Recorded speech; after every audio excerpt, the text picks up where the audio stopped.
ಕರಸೇವೆಯ ರೂವಾರಿಗಳಾದಂತಹ ಶ್ರೀಯುತರಾದ ಗೋಪಾಲ್ ನವರತ್ನ ಅವರು ಕರಸೇವೆಯ ಅನುಭವವನ್ನು 2 ನಿಮಿಷದಲ್ಲಿ ಈಗಾಗಲೇ ಅವರು ತಿಳಿಸಿದ್ದಾರೆ.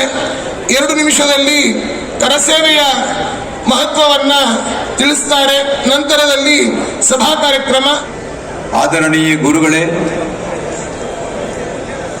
ಮತ್ತು ಆತ್ಮೀಯ ಬಂಧುಗಳೇ, ಸಮಯ ಕೇವಲ 2 ನಿಮಿಷ ಹೇಳಬೇಕು ಅಂತ ಹೇಳಿದ್ದಾರೆ. 1528ನೇ ಇಸ್ವಿಯಿಂದ 92ನೇ ಇಸ್ವಿ ತನಕ 1992ನೇ ಇಸ್ವಿ ತನಕ ಏನು ಹೋರಾಟ ನಡೀತು, ದೊಡ್ಡ ಕಥೆ.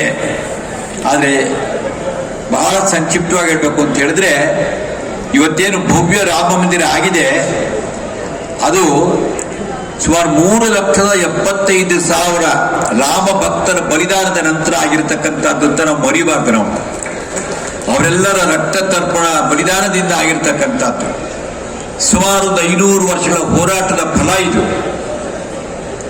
ಮತ್ತೆ ಸ್ವಾತಂತ್ರ್ಯ ಬಂದ ನಂತರ ಏನೋ ಮಂದಿರ ಆಗ್ಬಿಡುತ್ತೆ ಅಂತ ಎಲ್ಲ ಕನಸು ಕಾಣ್ತಿದ್ರೆ, ದುರ್ದೈವದಿಂದ ನಮ್ಮಲ್ಲಿ ಅದು ಆಗಲಿಲ್ಲ. ಅದು ಹಂಗಾಗಿ ಮತ್ತೆ ಹೋರಾಟ ಪ್ರಾರಂಭ ಆಯಿತು. ಅನೇಕ ಮಜಲುಗಳಲ್ಲಿ ಹೋರಾಟ ನಡೀತು. ಬಹಳ ಮುಖ್ಯವಾದಂಥದ್ದು ಅಂತಂದ್ರೆ 1990 ಮತ್ತು 92ನೇ ಇಸ್ವಿನಲ್ಲಿ ಕರಸೇವೆ ಮಾಡೋಕ್ಕಂತ ಹೋದಂತ ಎಲ್ಲರನ್ನೂ ಕೂಡ ಬಂಧಿಸಿದ್ರು.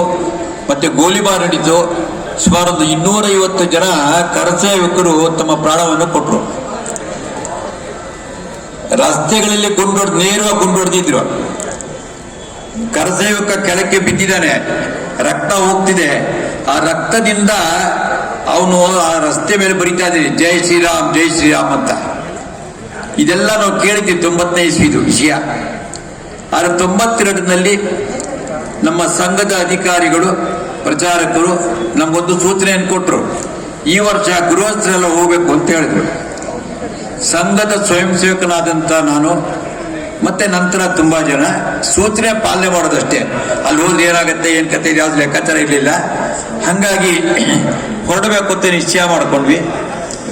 ಆಮೇಲೆ ನಾನು ಹೊರಟೆ, ನನ್ನ ಹೆಂಡತಿ ನಾನು ಬರ್ತೀನಿ ಬಂದ್ಲು, ಮಕ್ಕಳು ನಾನು ಬರ್ತೀನಿ ಅಂತ ಬಂದ್ರು, ತಮ್ಮದು ನಾನು ಬರ್ತೀನಿ ಅಂತ ಬಂದ್ರು.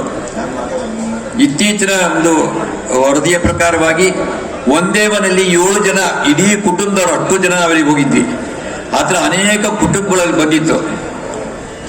ಮತ್ತು ಯಾವ ಒಂದು ಆ ಗುಂಬಸ್ಸಿತ್ತು, ಆ ಗುಂಬಸ್ಸನ್ನು ಹೊಡಿಬೇಕಾಗಿ ಬಂದ್ರೆ ಕೊನೆಯ ಪಕ್ಷ ಅಂತಂದ್ರೂ ಕೂಡ 3-4 ದಿವಸ ಬುಲ್ಡೋಜರ್ ಬೇಕಾಗಿತ್ತು.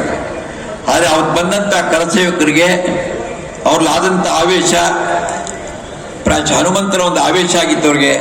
ಹಂಗಾಗಿ ಮೇಲೆ ಎಗರಿ 9-10 ಗಂಟೆಗೆ ಶುರು ಆದಂಥ ಕೆಲಸ ಮಧ್ಯಾಹ್ನ 12 ಗಂಟೆಗೆ 1, 3 ಗಂಟೆಗೆ 1 ಮತ್ತು ಸಂಜೆ ಸಾಯಂಕಾಲ 6 ಗಂಟೆ ಗಿಡದ ಗುಂಬತ್ ಪೂರ್ತಿ ನೆಲಸಮ ಆಯಿತು.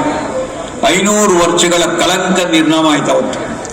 ಅದಾದ ನಂತರ ಬೇಜಾರು ಶ್ರೀಗಳು ಮತ್ತು ನಮ್ಮ ಸಂಘದ ಪ್ರಚಾರಕರಿದ್ದಂಥವ್ರು ಅವರು ವಿಶ್ವಂದಿ ಪಟ್ಟದ ನಿಶ್ಚಯ ಮಾಡಿ ಅಲ್ಲೊಂದು ಪುಟ್ಟದೊಂದು ದೇವಸ್ಥಾನವನ್ನು ನಿರ್ಮಾಣ ಮಾಡಿ, ತಾತ್ಕಾಲಿಕ ದೇವಸ್ಥಾನ ಮಾಡಿ, ನಮ್ಮ ಶ್ರೀಗಳ ಅವರೇನೆ ಪ್ರಾಣ ಪ್ರತಿಷ್ಠಾಪನೆ ಮಾಡೋದ್ರಲ್ಲಿ ಇದೆಲ್ಲ ಕೂಡ ನಡೆದಂತಹದ್ದು.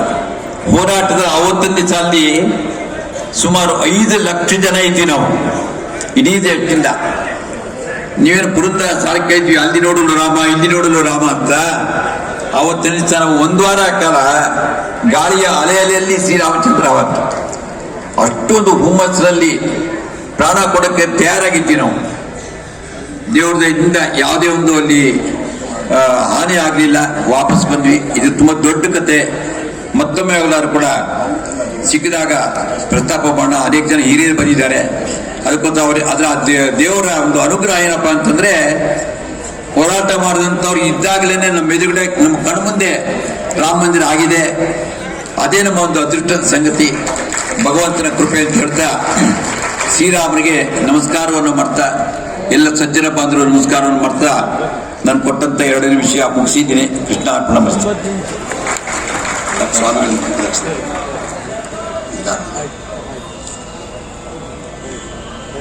ನಮ್ಮ ನವರತ್ನ ಗೋಪಾಲರಾವ್ ಅವರು ಶ್ರೀಪಾದಂಗಳವರಿಂದ ಅಭಿನಂದನಾ ಪತ್ರವನ್ನ ಪಡಿತಾ ಇದ್ದಾರೆ. ಎಲ್ಲರೂ ಕೂಡ ಜೋರು ಚಪ್ಪಾಳೆಯ ಅಭಿವಂದನೆಗಳನ್ನ ಅವರಿಗೆ ಸಲ್ಲಿಸೋಣ. मेरा ये चैनल सब्सक्राइब करें और मेरे हर अपडेट आपको मिले, इसके लिए बेल आइकन जरूर दबाइएगा. जय भारत जननी तनुजाते, जय हे कर्नाटका माते. ಎಲ್ಲಾದರೂ ಇರು, ಎಂತಾದರೂ ಇರು.